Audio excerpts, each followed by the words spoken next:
Huwag ka bang barurong, ma'am? You do not know me from Adam.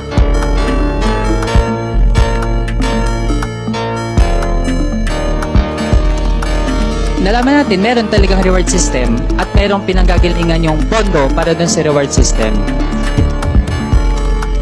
Do not make me account for something which I cannot do legally. That is not allowed by law. You are asking as if you are from the COA. Kailangan mo ng report, so you have to bring the papers. Ano? Hindi naman ako COA. Ako po kasi nagtatak ko dahil ako po ay pinapapatay ni dating Pangulong Duterte. Eh, kung pinapatay kita, bakit buhay ka pa ngayon? Successful po ba ang war on drugs ninyo? Successful, ma'am. Na-minimize yung drugs. You cannot entirely eradicate drugs because pang hanap buhay yan eh. Mr. President, you are surrounded by, I believe, 4 lawyers. Hindi ko na kailangan, ma'am. Because you are a lawyer I yourself. can take of myself. I can take care of Yes. myself. Magtanong na kayo na magtanong. Ano? Pag sinabi kong campaign against drug, you do it as a police officer.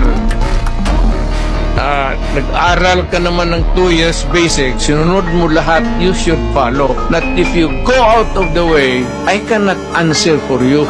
Where do you draw the line of your responsibility in this war on drugs? Because guilt is personal. Yes, very personal. You're a lawyer? Yes, Mr. President. I will talk slower. Kanyero, you talk slower. Okay. Mr. Maybe maganda ka ang English mo, pero fortunately, hindi naiintindihan.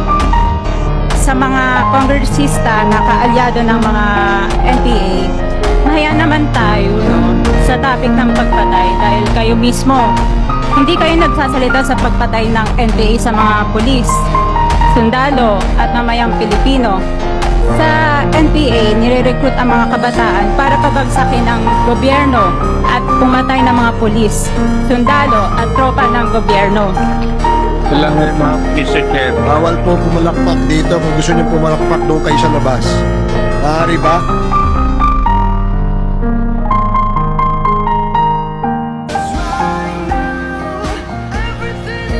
Ayaw natin maging presidente si Vice President Sara. Talunin niyo na lang sa 2028. Ngayon, kung talagang may ginawa siyang masama, edi impeach, pero sa tamang paraan. I apologize if I'm emotional on this issue, but hindi tayo makawala eh. Ang daming mas importanteng issue, pero nakapako tayo sa issue na to. Thank you, dear colleagues, and thank you to Filipino people for the opportunity to share my thoughts on this. So I vote for the motion of Senator Marcoleta.